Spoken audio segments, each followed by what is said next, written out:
The policy direction has not been too favorable for SMEs.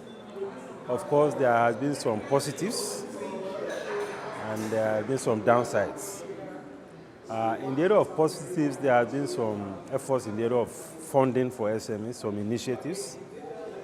We had, for instance, a lot of initiatives with regard to the 220 billion naira SME fund.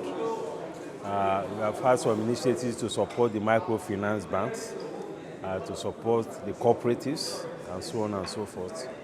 So in the area of funding, there have been some initiatives. But in terms of matching the funding needs with the supply side of the funding, there's still a big gap in terms of funding. And with regard to that, there are issues on both sides. There are issues on the supply side, there are issues on the demand side. On the supply side, of course, the general banking system, the financial institutions are generally not well disposed, not favorably disposed to lending to SMEs because they perceive the SMEs are too risky. They also worry about the administrative costs of managing SME credits. So in terms of the profitability of lending to SMEs and the risk of lending to SMEs, the banks are not so favorably disposed to lending to them. On the demand side, the SMEs themselves are not able to position themselves properly as good candidates for credit.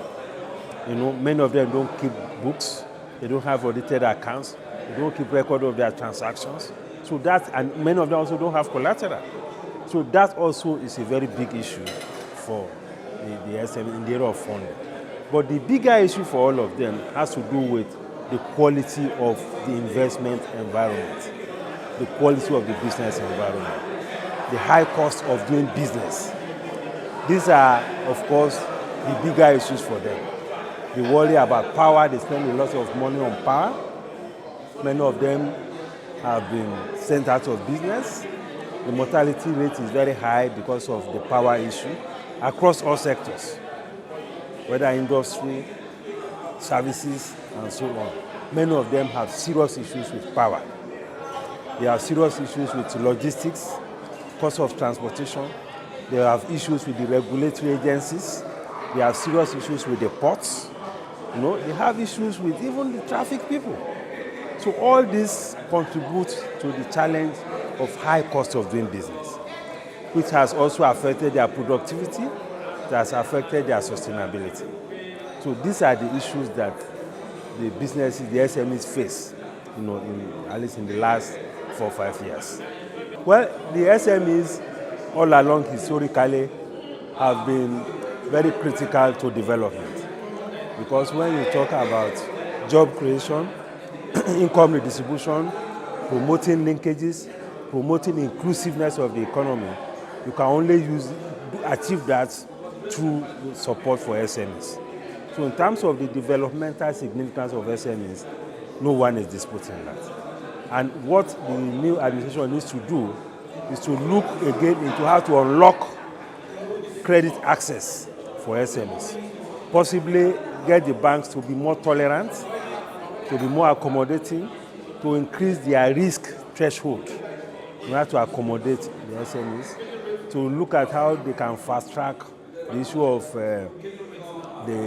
easing the collateral requirements, allowing mobile assets as collateral, which also increase attention to the credit bureau that is being talked about in order to improve access to credit. But more importantly, the macro issues impinging or impacting on productivity needs to be addressed. We are talking of power, we are talking of the roads, we are talking of the rail system, we are talking of the challenges with the ports, we are talking of challenges with the regulatory agencies. All these things, there has to be proper engagement of the SMEs to know how these things are impacting on them. And of course, the government needs to look at industry-specific issues because SMEs cut across all sectors.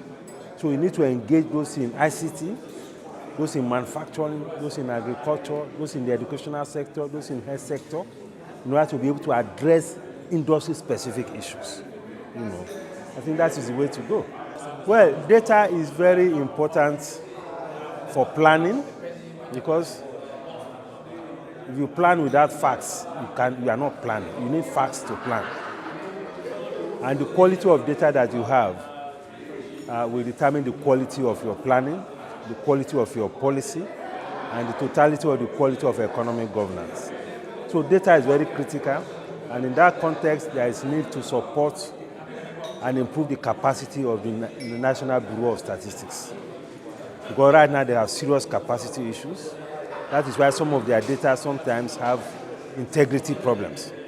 I've listened to some of the data. Recently they were talking about unemployment, talking about 6.4% and all of it. All these things create credibility problems for the data that is being generated.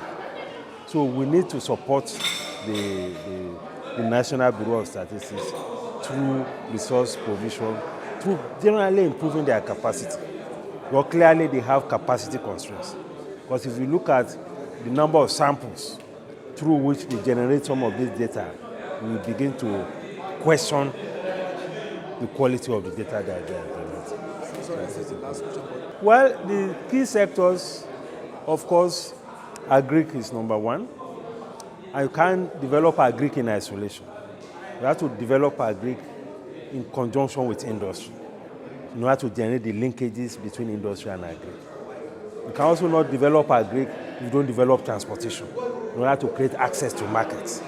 So we need to put these things in context. So agric is very critical. ICT is also very critical. And even services, generally. Because SMEs thrive more in the services sector.